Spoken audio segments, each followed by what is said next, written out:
বন্ধুরা, আজ রাত্রের ডিনারের জন্যে হঠাৎ করে মনে পড়লো যে সব সময় তো ডিনারে আমরা লুচি তরকারি পরোটা তরকারি দিয়েই খাই বা আলুর দম। আজকে মনে হলো মিষ্টি দিয়ে আজকে ডিনার তৈরি করব। তার জন্যে আমি করে নিলাম পায়েস, চষির পায়েস করেছি। দেখুন, আমি প্রথমে নিয়ে নিয়েছি উষ্ণ গরম জল, তার মধ্যে দিয়ে দিলাম হাফ চামচ নুনটা আমি উষ্ণ গরম জলে আমি মিশিয়ে নিলাম। মিশিয়ে একটা গোল হাতা দিয়ে এক হাতা চালের গুঁড়ো নিয়ে নিলাম। চালের গুঁড়োটা আমি একটা কাঠের খুন্তি দিয়ে ভালো করে মিশিয়ে নিলাম। ডোটা মেখে নেব। আর একটুখানি চালের গুঁড়ো দিয়ে আমি যেরকম আটা ময়দা মাখে লুচির জন্যে বা রুটির জন্যে সেইভাবে আমি একটু শক্ত করে একটা ডো তৈরি করে নেব। ডোটা তৈরি করে আমি দেখুন আমি ভালো করে একটু মেখে ডোটা তৈরি করতে হবে, যাতে চষিটা বানানোর সময় যাতে আর ভেঙে না যায়, যাতে সুন্দর হয়ে চষিটা যাতে পাক হয়। দেখুন আমি রুটি বেলনির মধ্যে আমি ভালো করে ময়াম দিচ্ছি, ময়ামের মতন ভালো করে ডোটা হাতে তালুর সাহায্যে আমি ডলে ডলে ডলে ডলে ডোটা আমি তৈরি করে নিলাম। দেখুন কি সুন্দর হচ্ছে, এইভাবে আমি করে নিলাম। এবার আমি পরিমাণ মতন পিস পিস করে আমি রেখে দিয়েছি। একটা ডো আমি নিয়েছি ছোট, নিয়ে আমি একদম দড়ির মতন সরু সরু করে পাকিয়ে নিলাম।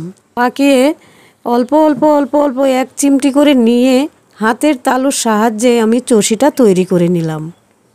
আমি থালাটার মধ্যে একটুখানি চালের গুঁড়ো একটু ছড়িয়ে তারপরে আমি চষিগুনা হাতের তালুর সাহায্যে ঘষে ঘষে আমি চষিটা তৈরি করে নিলাম। একদম সোজা বানাতে আপনাদের কোনো অসুবিধা হবে না, একদম সহজ পদ্ধতিতে চষির পায়েস করানো যায়। দেখুন আমি কতগুলা চষি করে নিলাম। এত সুন্দর হয় চষির পায়েস, ধারণা করতে পারবেন না। দেখুন আমি পরিমাণ মতো একটু ঘি দিয়ে দিলাম কড়াতে, দিয়ে এই চষিটা আমি ঘিয়ের মধ্যে একটু চষিটা ভেজে নেব। চষিটা ভেজে আমি তুলে নেব। দেখুন একটু ভেজে নিলে চষিটা খুব সুন্দর হয়, একটু শক্ত শক্ত হয় চালের গুঁড়োর চষিটা। দেখুন ভাজা হয়ে গেছে ঘিয়ের মধ্যে। আমি এবার চষিটা তুলে নিলাম। তার মধ্যে আরও এক চামচ ঘি দিয়ে দিলাম। দিয়ে আমি দিয়ে দিলাম এলাচ তেজপাতা, দিয়ে আমি দিয়ে দিলাম 50 গ্রাম গোবিন্দভোগ চাল। এই গোবিন্দভোগ চালটা আমি ঘি এলাচের সাথে ভেজে নিলাম। ভেজে দেখুন একটু লাল লাল করে একটু ভেজে নেব। গোবিন্দভোগ চালটা খুব সুন্দর হয়, অসাধারণ হয় খেতে।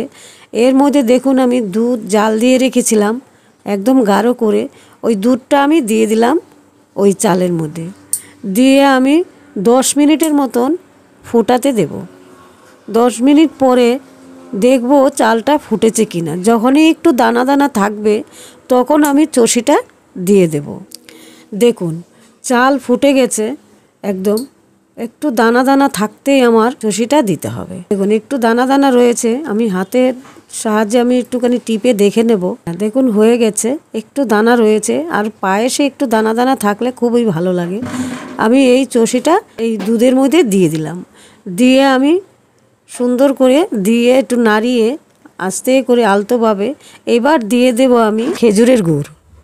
খেজুরের গুড় দিয়ে আমি পায়েসটা তৈরি করেছি। আমি 1.5 কাপ খেজুরের গুড় দিয়েছি। খেজুরের গুড় দিলে পায়েসের স্বাদই আলাদা বেড়ে যায়।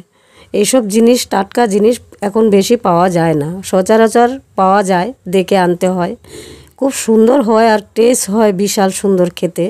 আর রুটি পরোটার সাথে তো কোনো কথাই নাই, খুব সুন্দর হয়। বন্ধুরা আপনারাও এইভাবে তৈরি করে খাবেন, ছেলে মেয়েকে দেবেন। আমিও করেছি আজ, খুব সুন্দর রেসিপি। কাজু কিশমিশ দিয়েছি তার সাথে, খেজুরের গুড়টা দিয়ে তারপরে দিয়ে দিলাম কাজু কিশমিশ দিয়ে আমি বেশিক্ষণ ফোটাবো না, ফুটে গেছে। এবার 2 মিনিট 3 মিনিটের মতন ফুটিয়ে আমি নামিয়ে দেব। বন্ধুরা রেসিপিটা যদি ভালো লাগে আমার চ্যানেলটি সাবস্ক্রাইব করে পাশে থাকা বেল আইকন প্রেস করে দেবেন।